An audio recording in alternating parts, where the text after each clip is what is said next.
Mario, buongiorno, ben trovato, appuntamento a San Daniele per andare? Buongiorno, oggi ti porto a Fagagna. Strada breve? Lo credi tu? Oggi no.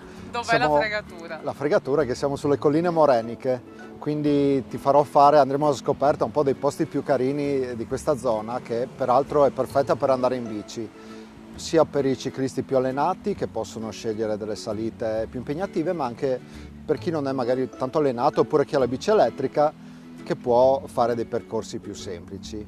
Quindi per raggiungere Fagagna cosa hai pensato di farmi scoprire? Ti porto dapprima a vedere il lago di San Daniele, che è molto carino, è qui vicino, e poi andremo alla scoperta un po' di castelli, di chiese e di ambienti naturali molto belli che ci sono qui tra San Daniele appunto e Fagagna.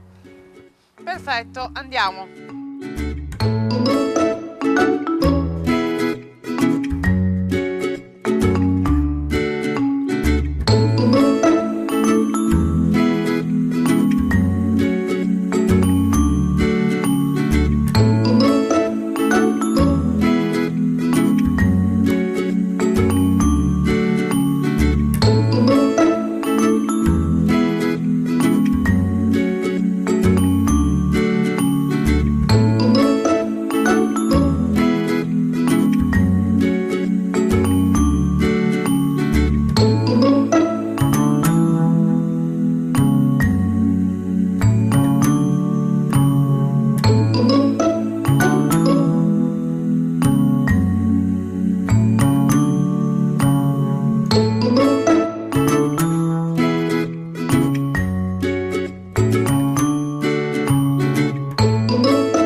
Adagiato su una collina, San Daniele è il centro principale del Friuli collinare. Con il suo bianco duomo settecentesco, la biblioteca guarneriana, una delle più prestigiose d'Italia, gli affreschi dell'ex chiesa di Sant'Antonio Abate, il panorama dalle linee morbide, la cittadina è considerata una delle perle del Friuli Venezia Giulia, conosciuta a livello internazionale per la produzione della trota affumicata e soprattutto di un prosciutto dal sapore inimitabile, frutto di una tradizione millenaria e di un microclima unico. Una fermata a conoscerlo è d'obbligo anche per noi.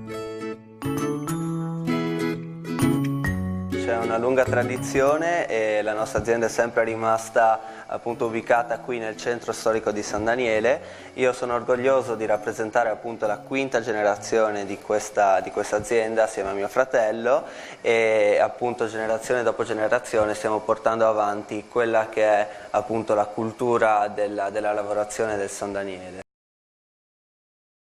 Mia nonna ha fatto 60 anni proprio di banco in osteria, noi abbiamo 4 anni fa rinnovato questa parte per i nostri ospiti e adesso è aperta appunto il sabato e la domenica in modo da rimanere sempre a livello familiare nella nostra azienda, nel senso che ci concentriamo durante la settimana nella fase di produzione, mentre il sabato e la domenica per far veramente degustare appunto ai nostri ospiti il prosciutto tagliato sottile come piace a noi.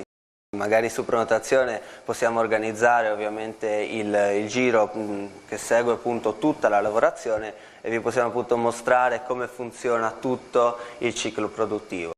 A conclusione della vostra visita vi facciamo scoprire come verifichiamo la qualità finale di quanto produciamo.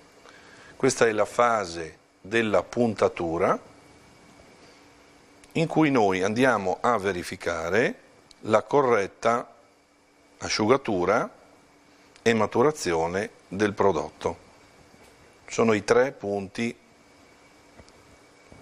in cui noi verifichiamo l'aroma. E a proposito di controllo qualità, adesso lo faccio io. Bene.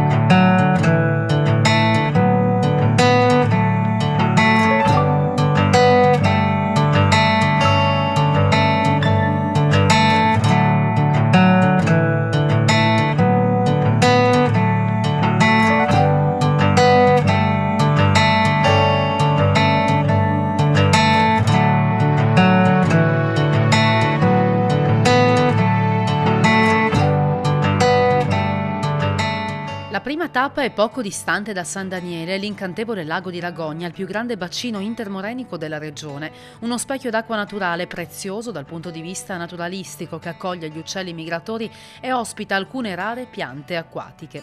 Lungo il perimetro del lago c'è un tracciato ciclopedonale e una vedetta per ammirare il panorama circostante.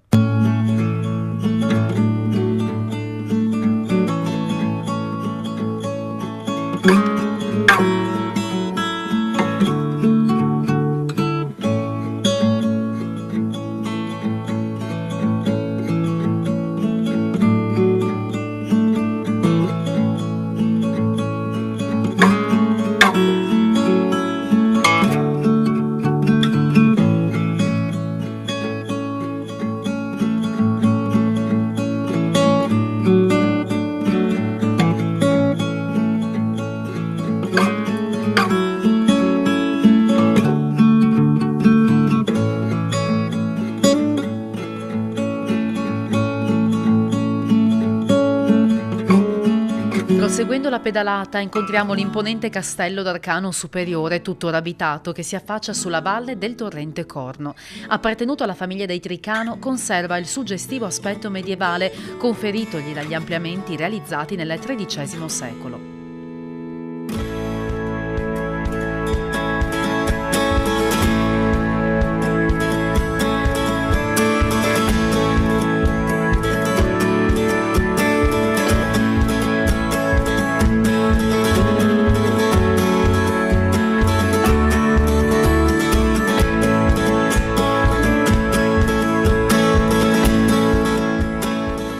Ed eccoci immersi tra le colline moreniche friulane, tra i cerchi di colli che si estendono tra il Tagliamento e il Torre. Si sono formate nel corso dell'ultima glaciazione, quando il ghiacciaio Tilavertino occupò più volte l'alta pianura friulana, accumulando imponenti masse di detriti.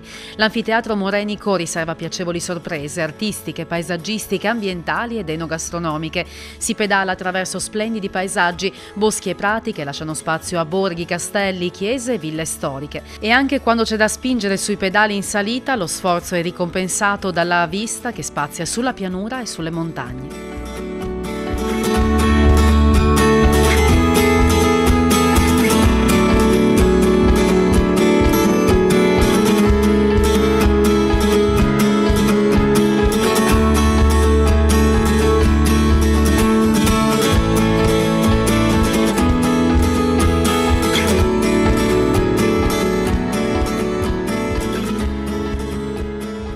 Questo centro è nato nel 1989 come proprio centro di reintroduzione della cicogna bianca, perché qui una volta c'erano le cicogne fino ai tempi della guerra e dopo sono scomparse. E noi cerchiamo appunto di reintrodurre le cicogne e di ripristinare la rotta migratoria che va dal nord Italia fino in Africa. Sono cicogne che prendiamo da centri di reintroduzione in diverse parti del mondo, anche dalla Francia. Le teniamo in voliera 3 anni e loro a 3 anni poi sono diventate adulte e noi le liberiamo. Liberandole così loro sanno che qui trovano sempre da mangiare perché noi gli forniamo il cibo e diciamo diventano stanziali. In questo momento dovrebbero essere 65. Gli ibis sono arrivati qui nel 91, ce li ha ceduti uno zoo svizzero.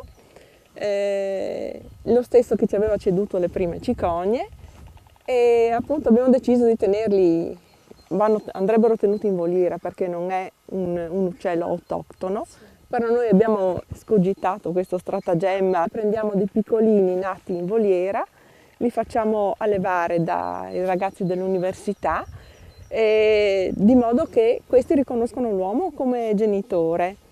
E quindi vengono vicino, sono affezionati e rimangono qua in zona, non vanno in giro, fanno anche loro 20-30 km, la sera però ritornano nella loro voliera e dormono qua. Come si può visitare l'Oasi dei Quadris? L'Oasi dei Quadris si visita principalmente a piedi, però ci si può arrivare anche in bicicletta, si parcheggia alla reception e poi c'è un percorso agibile anche dalle carrozzine per disabili, bambini, eccetera. Le domeniche e i giorni festivi, dai primi di marzo fino al 1° novembre.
nostro viaggio attraverso i colli si trasforma anche in un viaggio nel tempo, e questo grazie a Chiase Cocelle, che è un museo della vita contadina. E quindi un compendio un po' di un piccolo mondo compendio antico. del mondo contadino, di quel mondo contadino che c'era qui nel nostro Friuli prima degli anni 50. Siamo nella Chiase esattamente, no? In friulano è la Chiase, perché era proprio la stanza per eccellenza della casa, l'unica, diciamo, dove la gente si trovava a mangiare, dove c'era il fuoco e si cucinava il cibo. E questa è molto bella proprio perché abbiamo ricostruito in modo fedele quello che era questo spazio così importante per la gente. Però il visitatore può vedere anche tutti gli altri ambienti della casa. Abbiamo le camere da letto, con il letto sui cavalletti, col stramac di Scartós, abbiamo il granaio dove c'era l'allevamento del baco da seta, abbiamo la stalla con gli animali veri, la cantina, l'aia, e poi ci sono gli animali da cortile. Ma oltre a questo c'è l'orto, la vigna, poi c'è la trebbiatrice che va in funzione proprio nella seconda domenica di luglio, quando c'è la nostra grande festa della trebbiatura. Poi abbiamo la fucina e il mulino perfettamente funzionanti, l'osteria, la latteria e l'aula scolastica, che è un piccolo gioiello.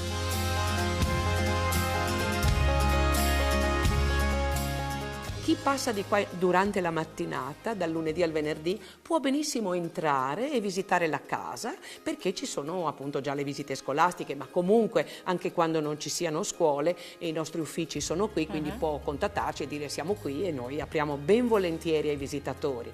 Ma l'apertura canonica, diciamo, del museo è la domenica pomeriggio, dal 1° aprile fino a novembre, adesso dalle 14:30 alle 18, poi d'estate 15:30, 19.